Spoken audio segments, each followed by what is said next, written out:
Bismillahirrohmanirrohim. Assalamualaikum warahmatullahi wabarakatuh. Nama saya Delaila Ainun, mahasiswa FKDT semester 5, akan menjawab ujian tengah semester mata kuliah pendalaman PAI.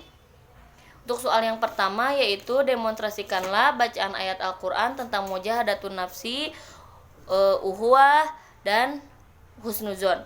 Untuk yang pertama yaitu tentang mujahadatun nafsi, terdapat dalam surat Al-Anfal ayat 72 yang berbunyi A'udzu billahi minasyaitonir rajim. Bismillahirrahmanirrahim. Innal ladzina amanu wa hajaru wa jahadu bi amwalihim wa anfusihim fi sabilillah wallazina awaw wa nasaru ulaika ba'duhum awliya'u ba'd wallazina amanu wa lam yuhajiru ma lakum min walayatihim min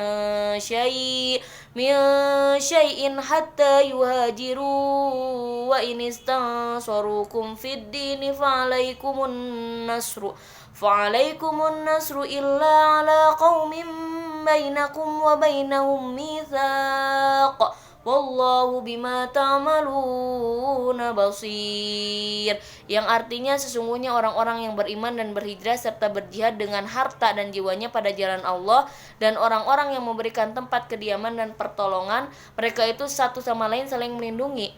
Dan orang-orang yang beriman tetapi belum berhijrah, maka tidak ada kewajiban sedikit pun bagimu melindungi mereka sampai mereka berhijrah. Tetapi jika mereka meminta pertolongan kecuali terhadap kaum yang telah terikat perjanjian antara kamu dengan mereka, dan Allah Subhanahu wa Ta'ala Maha melihat apa yang kamu kerjakan. Isi kandungan dari surat Al-Anfal ayat 72 yang pertama yaitu jalinan kasih yang harus senantiasa saling melindungi antara kaum muslim. Yang kedua, sesama orang beriman harus saling membantu, menolong dan memperkuat terutama saat menghadapi musibah dan kesulitan. Yang ketiga, perlu kesungguhan bagi setiap muslim untuk bersama-sama memikul beban berat perjuangan. Yang ketiga, yang keempat, keberhasilan dan kesuksesan sangat dipengaruhi komitmen yang tinggi, ikhtiar yang sungguh-sungguh dan kebersamaan dalam merasakan suka dan duka. Yang terakhir, perlunya umat melakukan hijrah di saat menghadapi situasi dan kondisi yang serba tidak menentu. Untuk dalil yang kedua yaitu dalil tentang husnuzon, terdapat dalam surat Al-Hujurat ayat 12. Allah berfirman, A'udzu billahi minasyaitonir rajim. Bismillahirrahmanirrahim. Ya ayyuhallazina amanu jtanibu katsiran minadh dhanni inna ba'dadh dhanni ismu wa la tajassasu wa la yaghtab ba'dukum ba'dha ayuhibbu ahadukum ayyaqula lamma akhihi maitan fakarihtumuh wattaqullaha innallaha tawwabur rahim, yang artinya hai orang-orang yang beriman, jauhilah kebanyakan berburuk sangka karena sebagian dari buruk sangka itu dosa, dan janganlah mencari-cari keburukan orang, dan janganlah menggunjing satu sama lain. Adakah seorang di antara kamu yang suka memakan daging saudaranya yang sudah mati? Maka tentulah kamu merasa jijik kepadanya, dan bertakwalah kepada Allah, sesungguhnya Allah Maha penerima taubat lagi Maha penyayang. Isi kandungan dari ayat tersebut yang pertama, ayat ini mengajarkan umat Islam agar memiliki akhlak yang baik, yakni akhlak kepada Allah Subhanahu wa Ta'ala, Rasulnya, dan kepada sesama umat, muslim maupun non-muslim, dan akhlak kepada lingkungan. Yang kedua yaitu akhlak bertujuan untuk menyucikan hati atau jiwa. Yang ketiga, salah satu akhlak tercela yang harus dihindari adalah prasangka buruk atau suudzon. Yang keempat, menggunjing juga akhlak tercela yang harus dihindari. Biasanya itu terdapat pada ibu-ibu yang suka menggunjing tetangganya sendiri. Gibah dan tajassus juga adalah akhlak yang dilarang oleh Allah Subhanahu wa Ta'ala. Itu adalah perbuatan yang jelek, kita harus hindari. Maka dari itu kita harus berhusnuzon, berbaik sangka, maupun untuk siapapun, dan bagi kita sendiri kita harus berhusnuzon. Dan yang terakhir yaitu hadis tentang atau dalil tentang uhwah.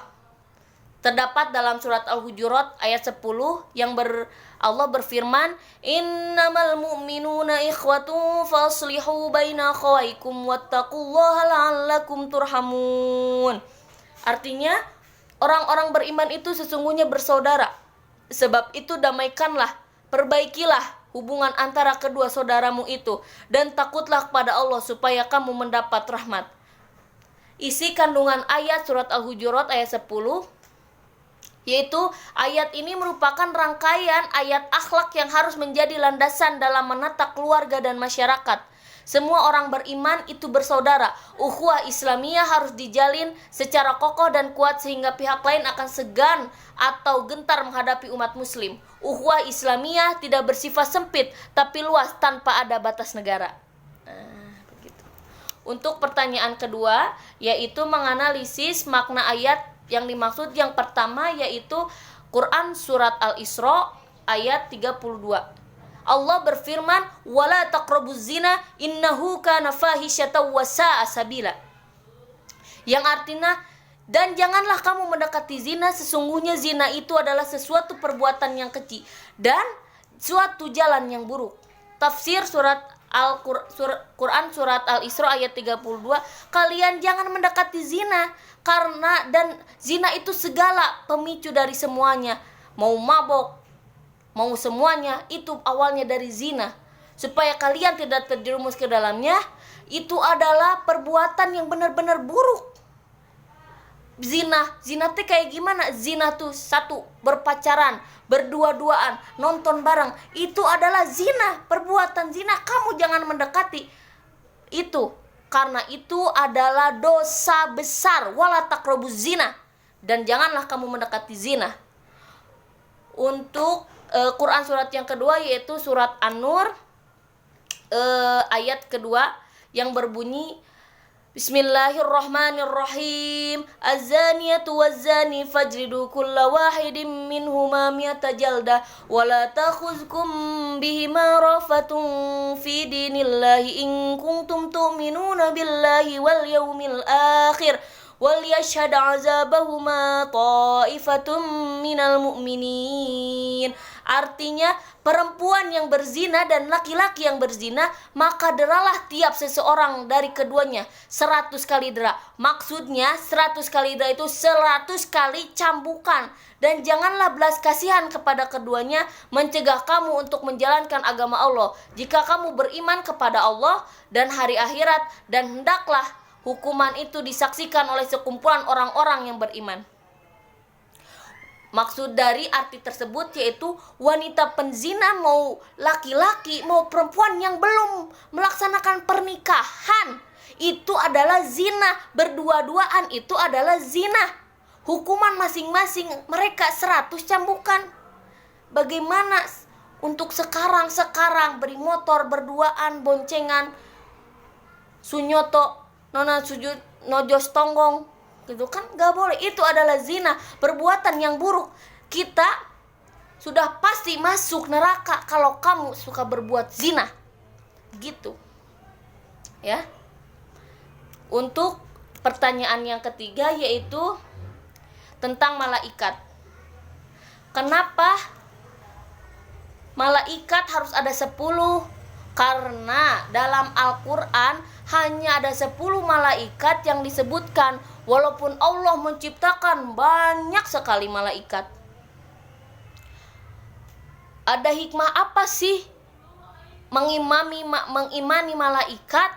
Yang pertama yaitu menghindari untuk berbuat dosa. Kita selalu ingat Kita selalu ingat bahwa malaikat itu berada dekat kita. Apapun yang kita perbuat, apapun yang kita laksanakan, itu dilihat oleh malaikat. Semakin yakin juga akan kebesaran Allah. Nah, untuk yang ketiga, pertanyaan ketiga, apa dalilnya yang dimaksud dengan malaikat berjumlah 10? Yang pertama, sebenarnya tidak ada yang menjelaskan tentang 10 malaikat bahwa ada gitu. Tapi salah satunya yang pertama yaitu Jibril dalam surat At-Takwir ayat 23 malaikat Mikail Al-Baqarah ayat 98, malaikat Israfil terdapat surat Al-An'am ayat 73, malaikat Israel terdapat dalam surat As-Sajdah ayat 11, malaikat Munkar terdapat dalam surat Al-Mulk ayat 2, malaikat Raqib Atid terdapat dalam surat Qaf ayat 18, Malik Ridwan terdapat dalam surat Az-Zukhruf ayat 77 sampai 78, Ridwan Az-Zumar ayat 73. Dan pertanyaan yang keempat yaitu, kapan sih kita dapat merasakan kehadiran 10 malaikat? Orang mukmin sejati akan selalu merasakan kehadirannya karena dia menyadari keberadaannya dan membuat dirinya selalu berada di jalan yang benar. Jadi dia tidak pernah berbuat maksiat karena dia selalu ingat bahwa di samping kanan dan kiri kita selalu ada malaikat. Dan pertanyaan yang terakhir, para nabi dan rasul berinteraksi dengan malaikat jika bisa, bagaimana caranya berinteraksi? Kita bisa caranya berinteraksi yaitu di dalam sujud. Setiap sholat kita bisa menyapa malaikat. Tuh. Sekian jawaban ujian tengah semester dari saya Delaila Ainun. Dengar nomor induk mahasiswa 1180 11915. Wassalamualaikum warahmatullahi wabarakatuh.